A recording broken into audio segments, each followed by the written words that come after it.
এমনিতে ধুতি পরে করা ভালো, কিন্তু ধুতি নাই, প্যান্ট আছে, সবই শুদ্ধ। দেহযুদ্ধ করে নিয়েছি, গঙ্গা জল ছিটে নিলাম। এছাড়া ভোগ রান্না করতে গেলে অবশ্যই দীক্ষিত হওয়া দরকার।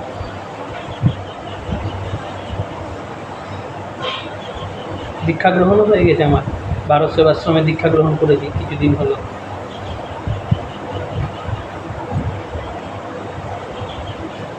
আসলে দুর্গাপুজো কালী পুজো করছি, দীক্ষা গ্রহণ করা দরকার, ওই জন্য আসলে দীক্ষাটা তাড়াতাড়ি নিয়ে নেওয়া হয়েছে আমার।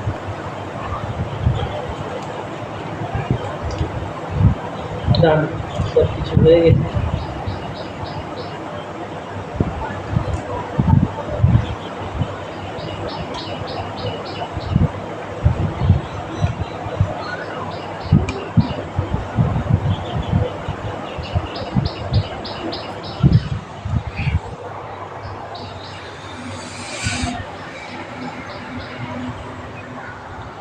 আসলে কেউ নাই, কিন্তু দুজন করলে কি হবে, দুজনই যেহেতু ব্রাহ্মণ, দুজন মিলে একসঙ্গে করছি, কাজটা একটু তাড়াতাড়ি হবে, দাদার সুবিধা হবে।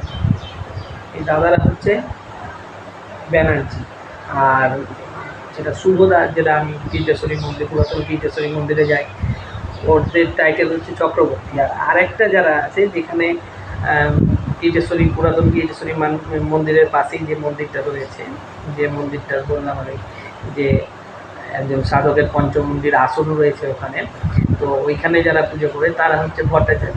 তিনটে পরিবারই আলাদা আলাদা, আলাদা আলাদা তিনটে পরিবার, তিনটে জায়গাতে ওরা কাজকর্ম করে। কী কারণ না কারণ সেটা ওরাই বলতে পারবে, সেটা আমি জানি না। সেটা হয়তো গ্রাম থেকে কোনো কিছু হয়েছে, কিংবা ওদেরই পরিবারে হয়তো একটা অংশ কোনো সময় বেরিয়ে গিয়ে এই কাজগুলো করছে, হতে পারে। হ্যাঁ, কাটা হয়ে গেল। আজকের হচ্ছে বেগুন ভাজা, পটল ভাজা, আর এই যে তলায় আলুগুলো পড়ে গেছে, আলু ভাজা, এরকম করে আলু কেটে আলু ভাজা। আর অন্যান্য যখন আসবেন তখন অবশ্যই ফোন করে আসবেন, ওই যে ওখানে ফোন নাম্বারটা আছে, আমি ফোন নাম্বারটা আপনাদের স্ক্রিনে দিয়ে দেবো, কিংবা এখনও আমি বলে দিতে পারি, নোট করে রাখুন, 8348826090। এই নাম্বারটা, কিংবা এই নাম্বারটা 7872259077।